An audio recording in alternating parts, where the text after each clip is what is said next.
योगी आदित्यनाथ और उनके deputy CM Keshav Prasad Maurya के बीच किसी भी मुद्दे पर सहमति नहीं बन पाती, ये तो हम सब जानते थे। लेकिन दोनों एक दूसरे के खिलाफ ऐसे खुलकर सामने आ जाएंगे, ये किसी ने नहीं सोचा था। एक तरफ जहां सीएम योगी शंकराचार्य विमुक्तेश्वरानंद के पीछे नहा धोकर पड़ गए हैं, तो वहीं दूसरी तरफ केशव प्रसाद मौर्य शंकराचार्य के समर्थन में उतर आए हैं। योगी सरकार ने शंकराचार्य को नोटिस थमाया, उन्हें शाही स्नान से रोका, उनके शिष्यों को पीटा घसीटा और अब उनके शंकराचार्य पद पर ही सवाल खड़े कर दिए हैं। लेकिन इसी बीच यूपी के डिप्टी सीएम केशव प्रसाद मौर्य ने खुलकर शंकराचार्य के पक्ष में बयान दिया है। उन्होंने साफ कहा, संत का अनादर किसी भी हाल में नहीं होना चाहिए। जिसने किया है उसकी जांच होगी और दोषियों के खिलाफ सख्त कार्रवाई की जाएगी। केशव मौर्य ने उन्हें भगवान शंकराचार्य कहकर संबोधित किया। इतना ही नहीं, बदलापुर से बीजेपी विधायक रमेश चंद्र मिश्रा ने केशव के इस बयान को सोशल मीडिया पर शेयर करते हुए उन्हें हृदय से धन्यवाद भी दिया है। ये कोई छोटी बात नहीं है दोस्तों। केशव मौर्य अब खुलकर योगी आदित्यनाथ के खिलाफ जा रहे हैं। जहां योगी शंकराचार्य को कालनेमी बताकर उन्हें अपमानित कर रहे हैं, तो वहीं केशव प्रसाद मौर्य उन्हें साक्षात भगवान कह रहे हैं। एक तरफ योगी नोटिस भेज रहे हैं, शंकराचार्य को अपनी पहचान साबित करने को कह रहे हैं, तो वहीं दूसरी तरफ केशव मौर्य शंकराचार्य को अपमानित करने वालों के खिलाफ कार्रवाई की बात कर रहे हैं। साफ दिख रहा है कि केशव मौर्य और सीएम योगी के बीच कुछ ठीक नहीं चल रहा।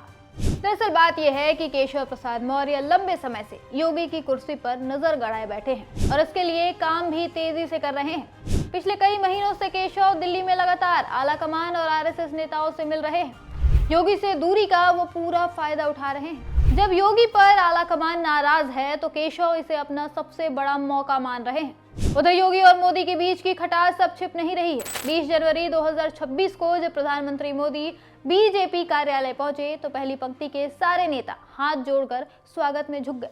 लेकिन योगी आदित्यनाथ चुपचाप खड़े रहे, उन्होंने हाथ नहीं जोड़े। उनके चेहरे पर मुस्कान नहीं थी, बल्कि नाराजगी साफ दिख रही थी।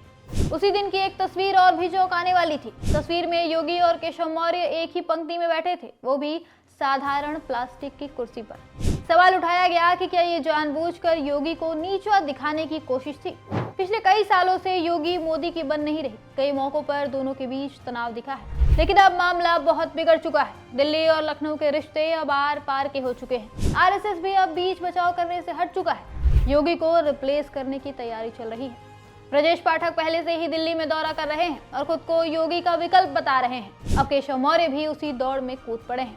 पहले केशव मौर्य को किनारे किया गया था, लेकिन अब वो वापसी करते नजर आ रहे हैं। बता दें कि अगले साल यूपी में विधानसभा चुनाव होने वाले हैं। ऐसे में यहाँ सियासी बिसात बिछनी शुरू हो गई है। ब्राह्मण विधायक अलग गुट बना रहे हैं, ठाकुर विधायक अपना अलग समीकरण बिठा रहे हैं, बंद कमरों में बैठकें हो रही हैं। सबसे ज्यादा परेशान योगी आदित्यनाथ खुद है।